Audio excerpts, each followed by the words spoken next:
It's about that time, another week of NFL games on the docket, another round of my weekly picks. Yeehaw, week 9 action, here we go. Last week, when you look, I was somewhat successful for the week. 11-3, picking the winners straight up, 9-5 against the spread. So for the season, I'm 83-36, picking the winners straight up. Probably easily my best performance in the several years I've been doing this on YouTube. Picking the straight up winners, and 68-52 against the spread. I also can confidently say that's probably my best performance halfway through a season against the spread. So, if you follow me, maybe you had a chance to make some money off of me, depending. So better to be there than when I've been some other years. So, anyways, time for my weekly picks. Starting with Thursday night, I was really surprised that Green Bay was only favored by 6.5. They had so many people out for San Francisco, is anybody surprised that was a wipeout? Because I wasn't. So, yeah, I had to pick Green Bay minus the 6.5 all day long. I don't know what happened there, why more money didn't land on Green Bay's side. I was really surprised by that. So, starting off the week with the victory, both in straight up winner and against the spread, let's rock out through the rest of them. The early Sunday games. Got the Broncos traveling to Atlanta to take on the Falcons. I'll take Atlanta minus the 4 here.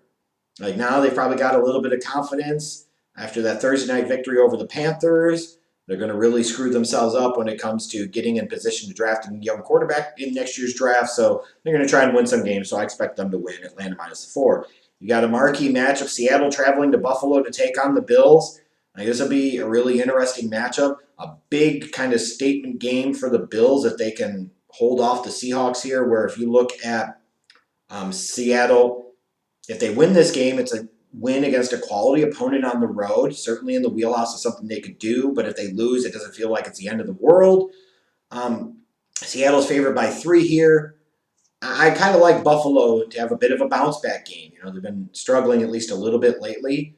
I like them in this spot. I really, really do. So I'll take Buffalo plus the 3. You got my Bears traveling to Tennessee to take on the Titans. Both teams have lost their last 2 games.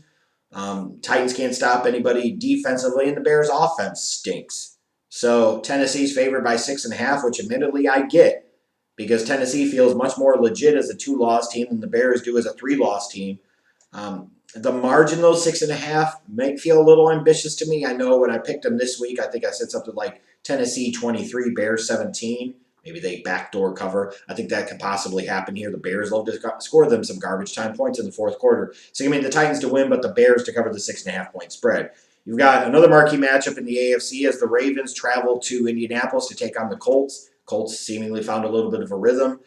The Ravens coming off of their loss last week against the Steelers, where Lamar Jackson had 4 turnovers. Baltimore's a small favorite here. I'll take the home team. I'll take Indy plus the 1 to win. Carolina travels to KC to take on the Chiefs. I'm going to have to ride with Kansas City minus the 10.5 all day long. Detroit travels to Minnesota to take on the Vikings. Which Vikings team are you going to get? Which Lions team are you going to get? It's really, really hard to know. I was really going back and forth on this game because this is the type of game where the point spread just doesn't matter. It's either you're picking Minnesota minus the 2 or you're picking Detroit plus the 2. It really comes down to who you think is going to win this game. I guess I'm going to gravitate towards Minnesota here, but I feel absolutely zero confidence in that pick. So give me Minnesota minus a 2. You got the Giants traveling to Washington in a rematch of a game a couple of weeks ago that came down to the very end where Washington failed to convert the 2-point conversion when they were going for the win. I like Washington here. Give me Washington minus the 2. Then you got Houston traveling to Jacksonville to, I believe, take on Mike Glennon in the Jaguars. Woo! Giraffe Neck still has a job in the league. 8 years and going strong, apparently. Just goes to show you that you don't have to be competent to be an NFL quarterback. Give me Houston minus the 7.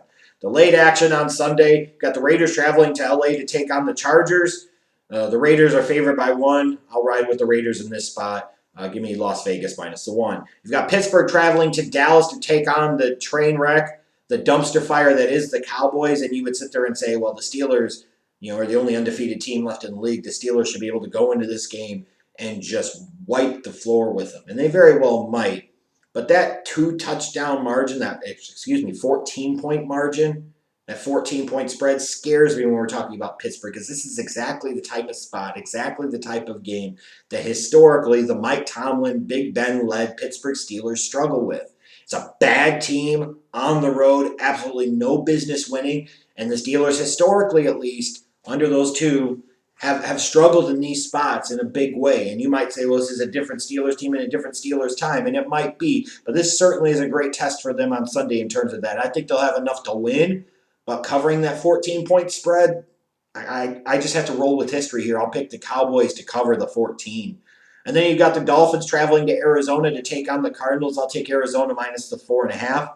Big marquee Sunday matchup is Drew Brees and the New Orleans Saints traveling to Tampa to take on Tom Brady and the Buccaneers. I'll take Tampa minus the 4.5. Saw the Saints last week. Even though the Saints beat the Bears and the Bucs lost to the Bears, I was more impressed by the Bucs as a whole and just thought they had a bad game. Whereas I watched the Saints and I said, you know, the Buccaneers are a better team here, even though they're about to beat the Bears. So I'll take Tampa minus the 4.5. And then the Monday night game, because somehow, you know, following up a Sunday night matchup featuring guys like, oh my God, the Cowboys and the Eagles. They're going to torture us on Monday night with the Patriots at 2-5 taking on the Jets, who are winless. Like, this is something we really want to see on Monday night. We couldn't have flexed this game out. We couldn't have done something else. Apparently not, because this is what we're freaking going to get. I'll take the Patriots minus the 7. Why would you have any confidence in the Jets doing anything in this spot? That's all I can say. So not a lot of upsets picked this week. A lot of kind of staying true to the lines. I don't know how I feel about that, but that is what I've done. So let me know your picks in the comments of this video. You can also feel free to tell me how stupid my picks are. I don't really care. It is what it is. It's all for fun. It's all for fun. But anyways, thank you for watching. Smash that subscribe button so that way you can watch all my other NFL and sports-related content on here. I'll see you later.